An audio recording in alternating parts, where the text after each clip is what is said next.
শৰতৰ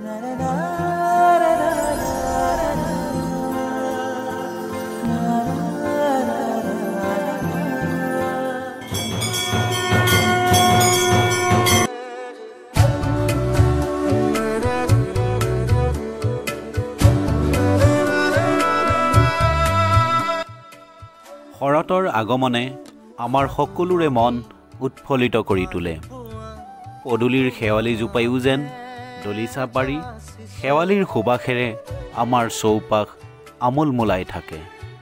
এনে সুন্দৰ আৰু মধুময় সময়তে আমি আমাৰ পৰিয়ালে সাজু হৈছোঁ এটা সুন্দৰ প্ৰাকৃতিক পৰিৱেশৰ মাজত, য'ত নাথাকিব চহৰৰ কোলাহল।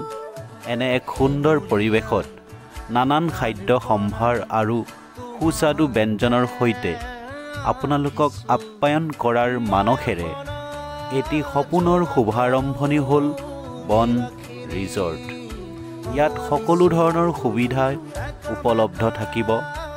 গাড়ী পাৰ্কিঙৰ বাবে অহল বহল ঠাই, ল'ৰা ছোৱালী খেল ধেমালি কৰিবৰ বাবে সুব্যৱস্থা, নিশাটো কটাবৰ বাবে সুব্যৱস্থা থাকিব।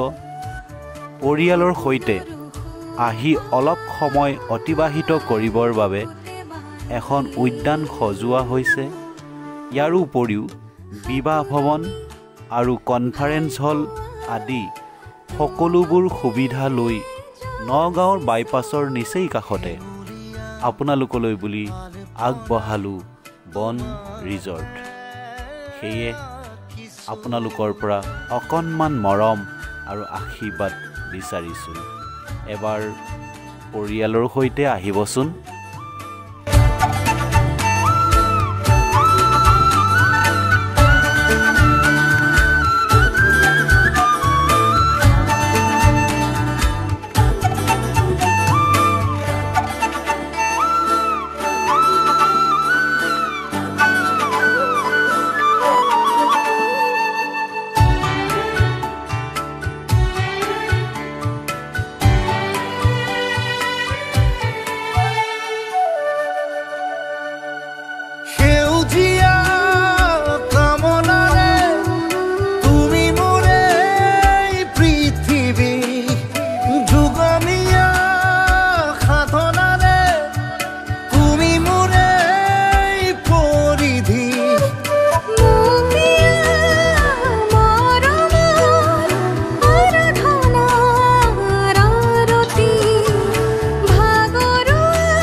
যাযাবৰী বুকুতে ৰঙালীলা আবিৰেৰে